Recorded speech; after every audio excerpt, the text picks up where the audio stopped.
Bueno, yo voy a compartirles algunas experiencias de lo que estamos trabajando en una región del departamento de Cochabamba, Bolivia, que se llama el Cono Sur. Es una región bastante deprimida en cuanto a recursos hídricos, particularmente, y eso ustedes saben que el agua es un factor fundamental para cualquier proceso de desarrollo, ¿no? En ese contexto vamos a compartir este tema de experiencias en gobernanza en torno a la gestión territorial del agua y la alimentación saludable en municipios del Cono Sur. Primero, aquí les presento una gráfica que dice bastante y no necesitamos ver la gráfica, sino ver lo que está pasando actualmente. Hay una crisis del agua bastante eh, fuerte en los últimos años, creo que es desde hace 70 años, decía alguien, que es la más fuerte y realmente está dejando varias preocupaciones y está exponiendo más, digamos, estas comunidades de por sí ya vulnerables. En ese contexto, entonces, empezamos nosotros a trabajar con los gobiernos municipales, con las organizaciones sociales, la sociedad civil de 4 municipios de esta región del Cono Sur, con organizaciones económicas también que están queriendo encontrar en la producción de productos ecológicos emprendimientos económicos, con productores, de hecho, con familias ecológicas, agroecológicas, perdón, y también con trabajando un poco con maestros, con unidades educativas para formar, digamos, para contribuir a la formación del nuevo ciudadano, de la nueva autoridad del futuro, con una sensibilización mucho más fuerte hacia lo que es el medio ambiente y el desarrollo sostenible en su conjunto. En este contexto, ¿qué entendemos nosotros por sistemas alimentarios sostenibles? Y le ponemos también el término de saludable, ¿no? Porque creemos que un sistema um, de alimentación no solo debe ser sostenible, sino particularmente saludable, es decir, que en el proceso se utilicen insumos no agresivos al medio ambiente, en la producción, en el transporte, de modo que el alimento que llegue al consumidor final o de la propia familia productora no dañe la salud, ¿no? Entonces, un sistema alimentario saludable desde ese punto de vista sostenible es aquel sistema que garantiza la seguridad alimentaria saludable, ¿no? Y nutricional para todos. Es inclusiva, en armonía con la naturaleza, que no comprometa las bases económicas, alimentarias, sociales y ambientales para las futuras generaciones. Eso es lo que tiene que ver la sostenibilidad del futuro y lo saludable, lo actual, ¿no? Aquí hay otro concepto que estamos manejando también en este foro, que es gobernanza. ¿Qué es la gobernanza, no? Creo que de manera más sencilla es simplemente generar estos espacios de diálogo, promover espacios de diálogo, interacción entre los actores públicos, privados, de la sociedad civil, que somos, para el caso de procesos de incidencia legales, somos los titulares de derecho, con los agentes del Estado, digamos, sea municipal, departamental o nacional, que son los garantes de derecho, ¿no? Para la conducción y administración de un bien colectivo. En este caso, vamos a hablar de algunos ejemplos de agua y también de alimentación saludable, ¿no? Como dos derechos, digamos, a los cuales tenemos todos los ciudadanos del mundo. ¿Cómo promovemos nosotros en los hechos esta gobernanza? A través de lo que es, a través de dos componentes que algunos lo consideran que es uno solo, nosotros por cuestiones metodológicas los dividimos: la incidencia política y la incidencia social. La incidencia social primero, ¿no? ¿Qué entendemos por incidencia social? Como estos procesos de diálogo, interlocución con la sociedad, ¿no? Con los agentes de la sociedad civil, con las organizaciones sociales, ¿no? Justamente para que esta sociedad esté informada, sensibilizada, motivada para exigir sus derechos. Exigir estos derechos, para nuestro caso, a un acceso a agua saludable, agua segura, digamos, y a una alimentación saludable. Al hablar de derecho, también nos referimos implícitamente a la obligación. Es decir, no es solamente exigir el derecho, ¿no? Sino básicamente también cumplir obligaciones en torno a estos dos componentes fundamentales. Y luego la incidencia política, ¿no? Que es básicamente hacer procesos de acciones, ¿no? Donde la sociedad civil ya dialoga, interactúa con sus decisores de políticas, para que estos hagan de estos derechos políticas públicas inclusivas, ¿no? Entonces, en ese contexto, nosotros como institución, como proyecto, buscamos que a partir de una incidencia social se construya una incidencia política, de modo que todas estas acciones que nosotros promovemos se conviertan en políticas públicas de mediano y largo plazo, y de esa manera alcanzaremos la sostenibilidad que muchas veces nos cuestionan a las instituciones, ¿no? Bueno, aquí es un gráfico de lo que os acabo de decir, ¿no? Que queremos nosotros que nuestros procesos, logros, aprendizajes participativos, por supuesto, del interior del proyecto, se conviertan o por lo menos contribuyan o sean insumos para la generación de políticas públicas de desarrollo territorial municipal. En este caso estamos trabajando más a nivel de gobiernos municipales en Bolivia. Bolivia tenemos gobiernos municipales, departamentales y el gobierno central. Entonces nosotros estamos yendo de lo puntual, que es un gobierno, de lo micro, digamos, municipal, hacia lo nacional, ¿no? Y a partir de este hecho, digamos, entonces tendremos un desarrollo, habremos contribuido al menos a un desarrollo territorial inclusivo, saludable y sostenible, ¿no? Que es, digamos, una visión que todos tenemos, ¿no? Entonces aquí está digamos, nuestra máxima, que creemos que vamos a contribuir al desarrollo local inclusivo cuando nuestros procesos, logros y aprendizajes sean incorporados como parte de las políticas públicas de desarrollo territorial municipal en este caso, ¿no? De esta manera existe mayor probabilidad de alcanzar impactos significativos y sostenibles particularmente, ¿no? Aquí es este gráfico. ¿Qué entendemos por política pública? Aquí está, ¿no? No hablamos nosotros de ley, simplemente, a veces la incidencia política, el objetivo es generar leyes, ¿no? A favor de una determinada sociedad, pero una ley es algo abstracto.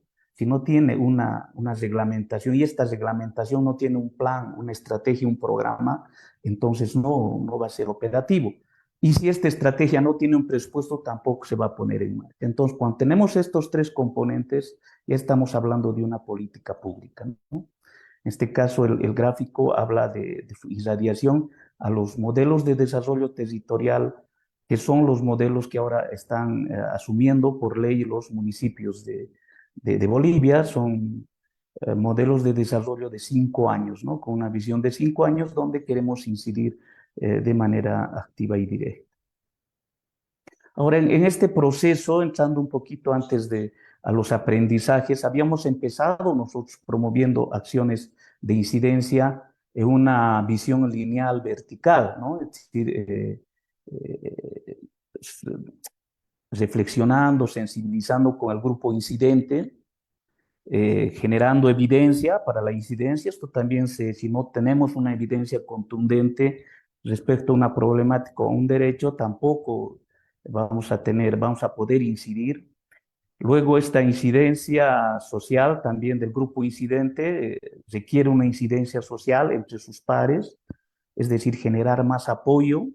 Y con estos dos elementos, entonces generamos incidencia política, es decir, hacemos incidencia en los deseos de políticas, y de esa manera se forma, o por lo menos se intenta formar, una política pública. Pero hemos visto que esta lineal es muy confrontativa, ¿no? Es decir, que el grupo social va y directamente reclama un derecho o exige sobre el decisor de políticas, y a veces eso viene con una reacción, digamos, del decisor de política, muchas veces digamos, sin entender el problema, ¿no? Y bueno, aquí está hasta donde el proyecto influye, digamos, en este proceso, porque al final el grupo incidente es el que determina eso. De acción y de hacer incidencia, que no ha sido muy exitosa, pasamos a esto que lo llamamos cíclica horizontal. Es decir, no solamente el proyecto facilitador o el grupo o la institución que está facilitando estos procesos tiene que hacer incidencia social, sino también tiene que hacer incidencia política. De manera que hay que trabajar en ambos actores, abriendo la puerta para este caso de los incidentes políticos respecto a sus competencias, etcétera, que muchas veces no los conocen, y obviamente haciendo incidencia social. Si trabajamos con ambos componentes, aquí se está hablando de una construcción de una política. De modo, cuando haya un encuentro entre la sociedad civil y los decisores de políticas, ya va a ser constructivo el asunto, no va a ser confrontativo. Y de esa manera se pueden construir mejor las políticas públicas, ¿no? Reitero estos tres componentes: la ley, el plan estratégico y los recursos necesarios. Y pensamos que este tipo de incidencia ha sido mucho más exitosa, como les voy a mostrar más adelante, en los casos concretos, y lo llamamos nosotros acción constructiva, mucho más cercano a lo que es el mecanismo de la gobernanza, del diálogo entre la sociedad civil y sus decisores de políticas. De manera, digamos, a compartirles metodológicamente, hay amplia bibliografía que nos habla de cómo hacer incidencia.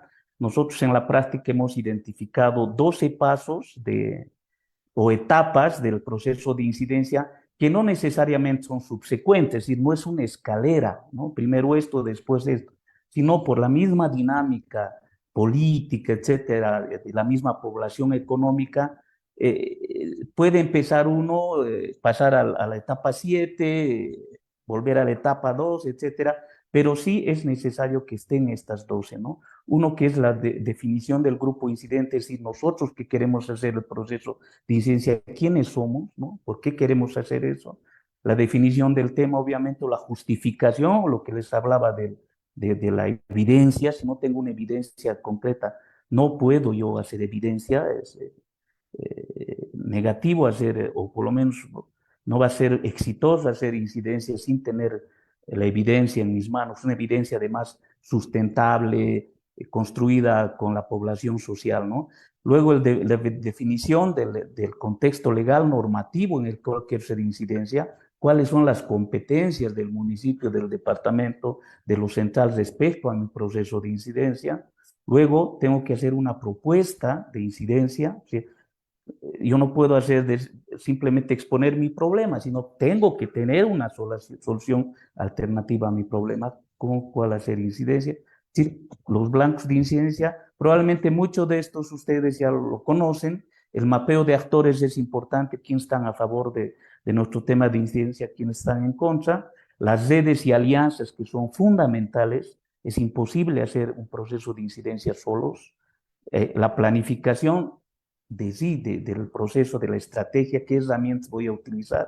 El diseño de una estrategia comunicacional es bastante importante. Si no tengo yo una estrategia comunicacional para mi proceso de incidencia, es imposible que yo haga bulla, digamos, que tenga aliados, que vaya ganando simpatía en el resto de la sociedad civil, ¿no? El plan de monitoreo, que es fundamental, ir viendo cómo está eh, transcurriendo nuestro proceso de incidencia, y obviamente este tema del 12, siempre hay que ir haciendo un análisis de nuestras fortalezas y oportunidades para hacer este proceso de incidencia, ¿no? Es decir, qué tenemos, qué nos falta. Entonces, con estos etapas o pasos, ya es importante ya entrar a la etapa de implementación, de modo que tengamos, digamos, objetivos o metas más exitosas.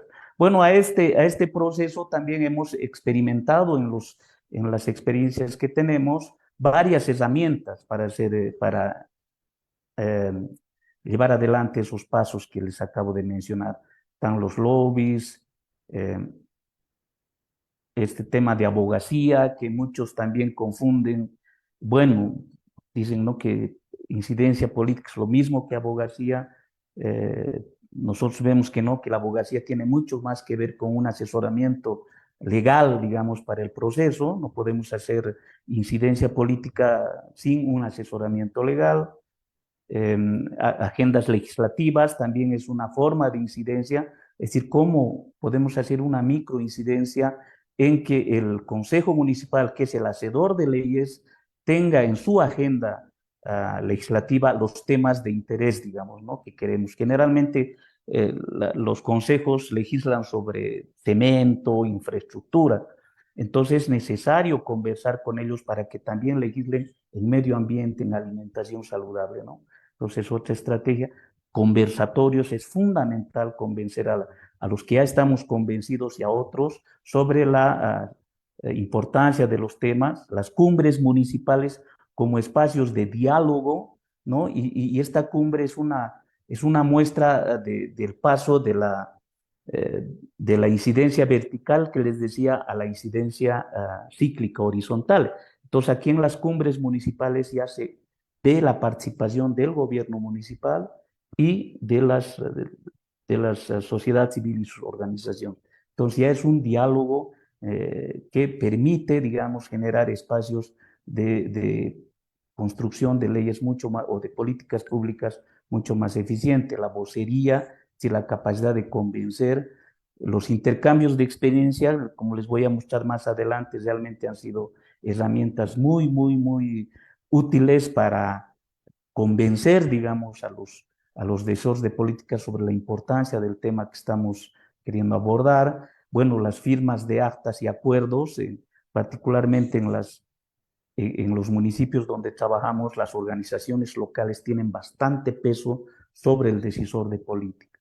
Entonces, si hacemos un fuerte convencimiento sobre ellos, eh, entonces estamos logrando, digamos, que la sociedad civil se empodere de los temas, bueno, para beneficio suyo, obviamente. La ruta crítica, que también es otra herramienta, es una caja de herramientas que tenemos. Las ferias de información y sensibilización, ¿no?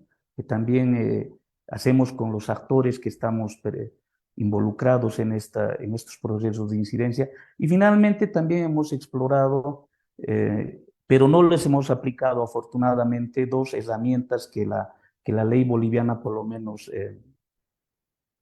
permite, ¿no? La acción popular, es cuando ya un gobierno municipal se opone, digamos, a hacer una determinada política solicitada por la sociedad civil. La acción popular es una demanda que hace la sociedad civil, ¿no? Ante el Estado. Reitero, también es una herramienta posible, y el amparo constitucional también que está, ¿no? Reitero, en las cuatro experiencias que les voy a mostrar, afortunadamente no ha sido necesario recurrir a estos. Y finalmente, que es otra última, que es una herramienta que esperamos también nunca utilizar, la presión social, ¿no? Que es básicamente hacer un conflicto social ante una negativa, digamos, al cierre de algún gobierno, de algún decisor de política que se oponga, digamos, a la solicitud de la sociedad civil. Bien, esa es rápidamente toda la parte conceptual, metodológica, operativa que estamos utilizando. Ahora les voy a compartir cuatro casos en los cuales estamos utilizando este complejo de herramientas, de pasos no mecánicos, ¿no? En algunos han aparecido unos, en otros han sido necesario otro tipo de herramientas, etcétera, pero sí nos han servido esas etapas y la caja de herramientas bastante, ah, de manera muy positiva en estos casos que les vamos a comentar. La primera es un proceso de implementación, eh, una construcción de una política pública municipal en torno al agua en el municipio de Pasorapa. Pasorapa es un municipio, los que conocen Bolivia, los que son de Bolivia, que cada año se declara en crisis, en sequía. De por sí es un municipio bastante seco, y con la sequía más que estamos experimentando, realmente el asunto es muy penoso. La problemática es obviamente esta crisis del agua. Este proceso se ha iniciado con recorridos y conversatorios con la gente del lugar, con productores, con ex autoridades, etcétera, en las reuniones sindicales, para ver de qué manera podíamos ir a resolver de alguna manera la problemática, no con una visión simplista de corto plazo, sino básicamente con una visión de largo plazo, de modo que este sea en el mediano y corto plazo, este municipio tenga mejores condiciones de acceso, ¿no? Esto nos ha llevado a formar un comité local de acompañamiento a este proceso, y lo que primero nos ha solicitado y hemos hecho un acuerdo con ellos, es generar esta cumbre, justamente para articular a la sociedad civil que estaba ya convencida del tema que experimentaba, el problema de la crisis del agua, con los decisores de políticas, ¿no? Una cumbre bastante importante, con mucha participación, donde a partir de los acuerdos, de las exposiciones que hacemos las instituciones respecto a los datos alarmantes de Pasorapa, se firma un acuerdo local que dice, bueno, nosotros fuimos, es una anécdota, con la idea de generar primero la ley y después el proceso, perdón, el plan, el programa de gestión de recursos hídricos, y ellos dicen, no, ingeniero, primero queremos tener un plan,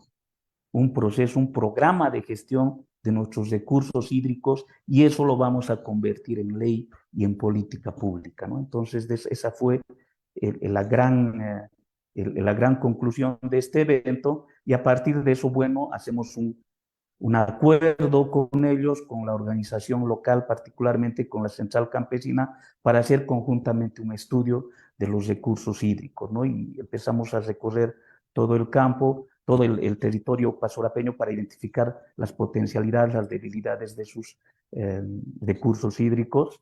Y este programa, esta estrategia termina en 6 programas, una de las cuales hablaba el compañero anteriormente y me alegra mucho, que es la protección de las zonas de recarga hídrica.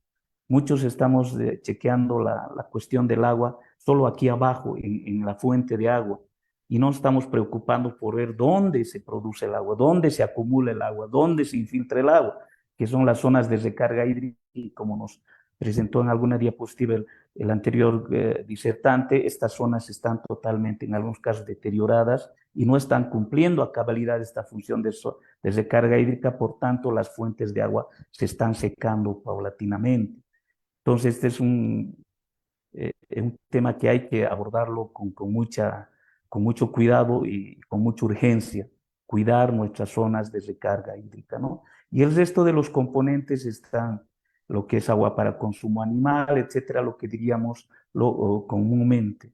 Les comentarles también, por ejemplo, que Pasorapa en el diagnóstico nos saca que tiene 1.600 atajados. Los atajados son sistemas que nos mostró también el compañero hace rato, lo llamamos nosotros atajados, como son pequeñas lagunillas. Tiene 1.600 atajados, pero sigue la problemática del agua. Entonces quiere decir que el problema no es infraestructural, ¿no? El problema es de recarga hídrica, ¿no? Y que tiene ese enfoque, ¿no? Entonces esta estrategia es realizada conjuntamente ellos, es firmada y aprobada por el dirigente y solicita al gobierno municipal que lo vuelva una ley municipal, una política pública municipal, y el alcalde en este caso no tiene más que hacer esta promulgación. ¿Por qué no tiene más que él? Porque él también ha sido parte del proceso, de este diálogo permanente.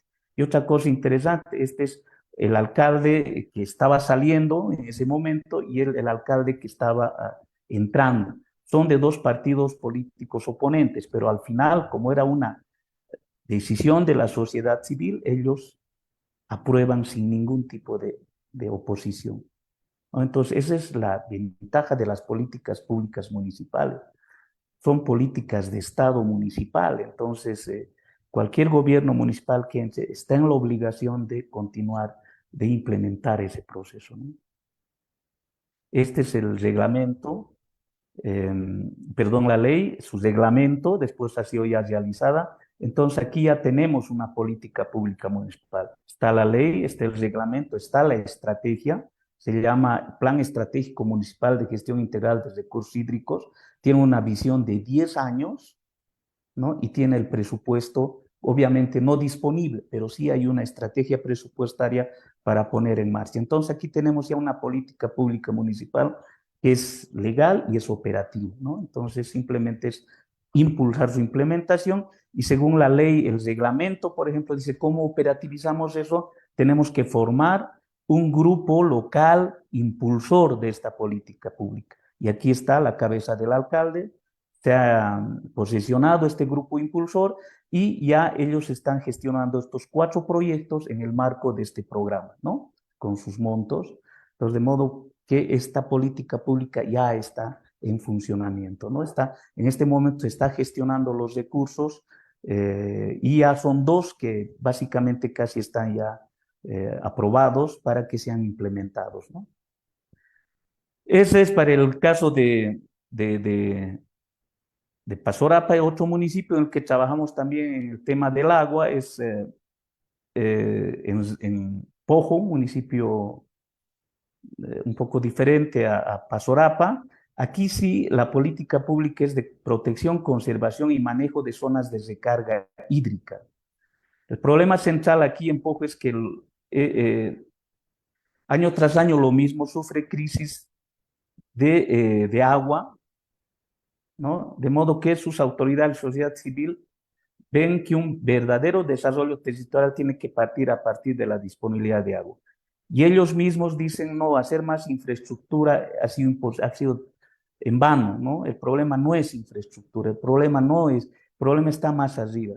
Identificar nuestras zonas de recarga hídrica. Y por ahí alguien le puso el nombre, nuestras fábricas de agua, ¿no? Entonces aquí el objetivo de este proceso es construir una política pública para localizar, restaurar y o proteger zonas potenciales para la recarga hídrica, ¿no?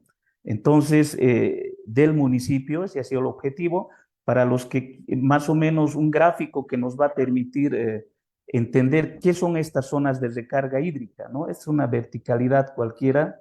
Entonces viene la lluvia, en el ecosistema andino, ustedes saben, no llueve uniforme, hay zonas donde llueve más que en otras, esas son zonas potenciales y ya están asociadas a características biofísicas de la zona, pendiente, geología, etcétera, que a través de herramientas SIC, la metodología se puede identificar. Entonces, ¿qué pasa? En cada época de lluvia, que ahora son 2 meses en Bolivia, ya concentrado la época de lluvia, es donde debemos hacer esta, esta actividad de la recarga, para que después esta agua a través de la escorrentía, de la infiltración, vengan y puedan alimentar, ya sean vertientes, atajados, lagunas, ¿no? O sea, aquí arriba estarían de siembra de agua y aquí abajo de cosecha de agua. Muchas veces queremos cosechar algo que no hemos sembrado. Y en estos momentos la realidad nos dice que hay que sembrar el agua, hay que cultivar el agua, como hacían antes nuestros abuelos, ¿no? Entonces, es eso lo que nosotros queremos a partir de esta experiencia, que el gobierno municipal tenga políticas públicas para proteger estas zonas de recarga hídrica. Es decir, si ustedes ven, estamos haciendo una gestión territorial del agua. No se está legislando el agua en sí, porque el agua es una competencia del Estado central, sino el gobierno municipal puede legislar, puede reglamentar el uso del territorio donde se recarga el agua, ¿no? Entonces estamos hablando de gestión territorial del agua y a partir de esta reflexión conversamos con las poblaciones, con las diferentes poblaciones del municipio, generamos en los hacedores de políticas, de leyes, perdón, primero, que es el Consejo Municipal de Pojo. Con ellos aprovechamos para construir su agenda legislativa poniendo este tema del agua, ¿no? En su agenda legislativa. Realmente ellos convencidos abren esa posibilidad y aquí está parte de esta agenda donde tenemos recursos hídricos y el otro proceso que estamos empezando y en una otra oportunidad creo que los vamos a comentar es desarrollo productivo inclusivo, ¿no? Y sostenible. Entonces, nuevamente, una costumbre fuerte aquí es como un mecanismo de gobernanza institucionalizado casi es la cumbre municipal, donde participa el alcalde, las concejales, etcétera, con la sociedad civil para dialogar sobre este tema. Después viene la cumbre municipal, que es un evento mucho más amplio, donde se trabaja en mesas, se analiza el tema y finalmente se firma el convenio, se firma un acuerdo entre la sociedad civil y el gobierno para generar esta política pública. Y aquí está nuevamente, ¿no? Esta ley de protección, y fíjense el objeto de esta ley, dice, tiene por objeto regular la protección, conservación y manejo de zonas de recarga hídrica del municipio de Pojo para garantizar y conservar el agua en cantidad y calidad destinada a sus diferentes usos de manera sostenible, considerando al agua como un derecho humano fundamentalísimo que garantiza el vivir bien de las presentes y futuras generaciones. Es decir, la presente ley no regula el agua, sino la protección de las zonas de recarga hídrica, ¿no?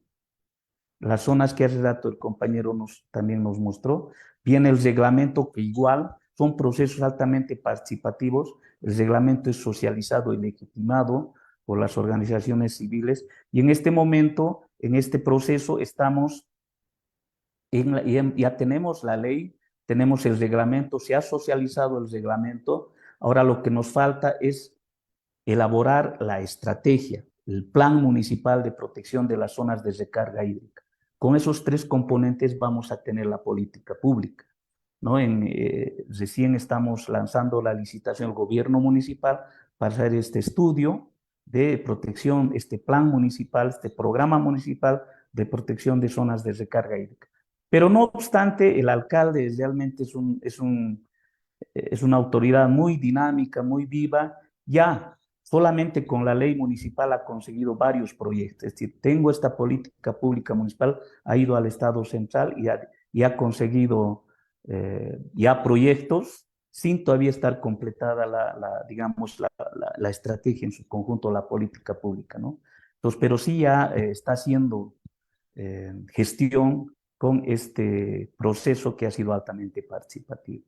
Así de manera rápida, no sé cómo estoy en el tiempo, ya entrando, estos dos ejemplos han sido respecto al agua, que es fundamental para la construcción de sistemas alimentarios sostenibles. Sin agua no vamos a hablar de producción, es imposible. Entonces ya voy a comentarles estos dos experiencias más. Uno es ya más en alimentación saludable, la provisión del desayuno escolar. En Bolivia hay una política pública nacional que es la alimentación complementaria escolar, llamada comúnmente desayuno escolar, donde los gobiernos, sean municipales, municipales, tienen que otorgar una alimentación complementaria a los estudiantes, ¿no?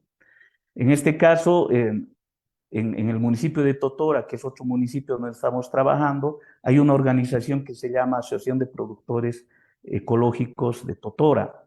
Esta organización desde hace 6 años está entregando a este programa del desayuno escolar productos procesados ecológicos con SPG, pero no cuenta con una política pública municipal que respalde esta entrega, ¿no? Entonces, el proceso, el objetivo de este proceso es que esta entrega, que este negocio, digamos, de provisión, que es muy importante para esta organización, esté sustentado por una política pública municipal, máximo que ahora los gobiernos municipales están empezando a entrarle al procesamiento de sus propios alimentos, ¿no? Entonces es una política pública nacional que el gobierno nacional ha dictado, y eso es un gran riesgo para las organizaciones económicas, ¿no? Entonces se hace todo un proceso de incidencia, por suerte, incidencia social, con las organizaciones políticas locales, con la Central Campesina, organizaciones de mujeres, sindicatos, los cuales hacen presión al gobierno municipal, ¿no? Bueno, nosotros también ingresamos como facilitadores a través de la información, hacemos sensibilización con la producción ecológica, queremos que no solo sea alimento per se, sino que sea alimentación ecológica, alimentación saludable.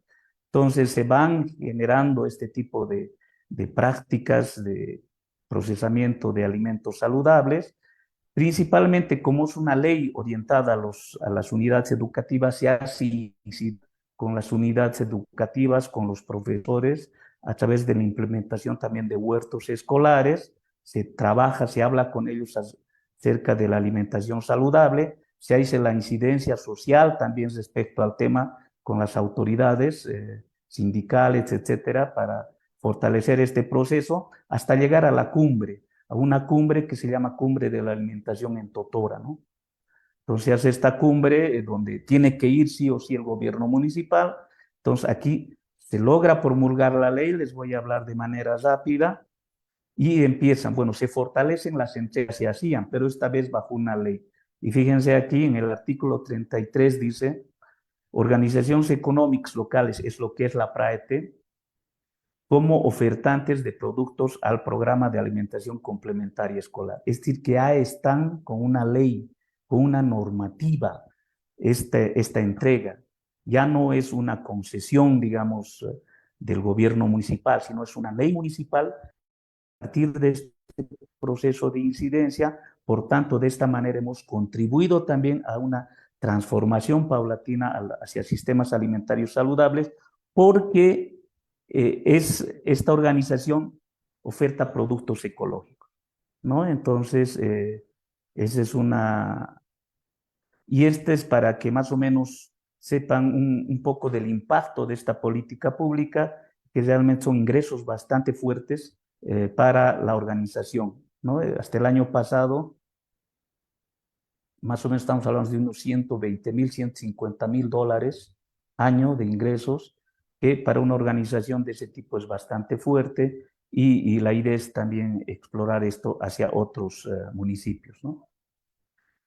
Y finalmente, esta política pública que quiero compartirles es en Aiquile, es otro de los municipios donde trabajamos, que igual tiene, y ellos lo han llamado, dicho, queremos tener una política pública municipal de seguridad alimentaria saludable y nutricional con soberanía en Aiquile.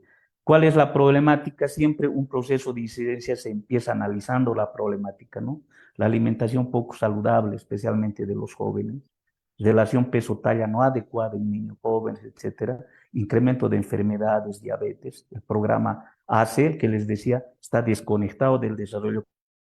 Y obviamente las causas no conocen mucho de lo que es alimentación saludable, uso excesivo de productos químicos también. Entonces he hecho un análisis y a partir de ese análisis toma el objetivo de construir e implementar en Aiquile una política pública municipal, nuevamente una ley, un programa y un presupuesto que promueva la seguridad alimentaria saludable y nutricional sostenible, priorizando alimentos producidos en el propio municipio y con énfasis en el mejoramiento de la alimentación complementaria escolar, ¿no?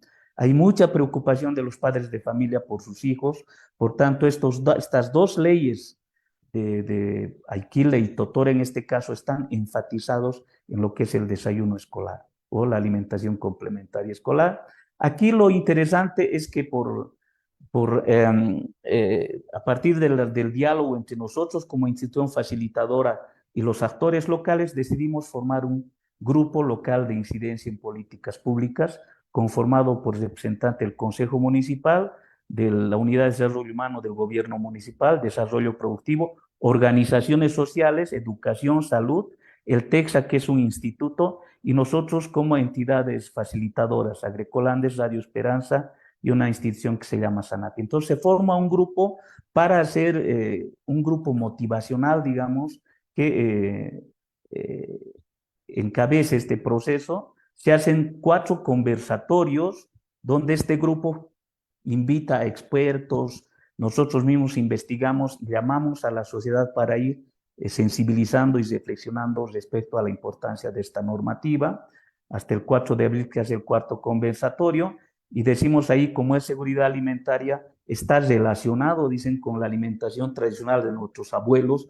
porque ellos sí se alimentaban de una manera saludable. Entonces convocamos a una feria municipal de la alimentación tradicional y saludable, realmente con gran participación. Se vienen custodios de la biodiversidad, como este señor que nos trae muchas variedades de maíz. Realmente ha sido bueno localizarlo, porque es ahí donde están los relictos de nuestra alimentación, el futuro de nuestra alimentación. Hay bastante participación también, donde ellos también quieren un poco investigar y mostrar su comida tradicional, ¿no? Entonces, esta feria lleva a la cumbre municipal. Nuevamente aparece la cumbre como un espacio de diálogo, de gobernanza bastante importante, y nuevamente está que terminar en acuerdos que hace la sociedad civil y el gobierno municipal para la construcción de esa política. Y a partir de eso viene el proyecto de ley que ya está en su etapa de final, y aquí uno de los artículos que va a ser más especificado en el reglamento dice que el gobierno municipal garantizará de manera progresiva la dotación de la alimentación complementaria escolar con producción saludable, priorizando la producción local. Entonces, en el reglamento ya se va a especificar, ¿no? La organización económica, kioscos saludables, es una ley bastante importante que va a promover la alimentación saludable en el municipio. ¿no? Entonces esta ley es socializada nuevamente y legitimada. Estos procesos quieren ser altamente participativos y justamente en esta cumbre de socialización de la ley se decide también empezar, ya estamos ya empezando con el estudio para generar el programa municipal de la alimentación saludable, con énfasis en alimentación complementaria escolar de Iquile para completar la política pública. Bueno, a manera de conclusiones, es la última diapositiva, es básicamente aquí nosotros justo en este proceso, en este afán con Agricolandes, hemos sido parte de un proceso de construcción de la agenda departamental de sistemas alimentarios saludables que la hemos celebrado aprovechando la cumbre mundial. Y aquí han aparecido una agenda bastante interesante de varios puntos que bueno, por condiciones de tiempo no lo voy a leer, pero creo que estamos contribuyendo. Creemos que estos puntos son fundamentales que encaremos para contribuir realmente a una verdadera transición hacia la construcción e implementación de sistemas alimentarios saludables y sostenibles como una forma, creo, de hacer un desarrollo territorial inclusivo y saludable de ahora en adelante.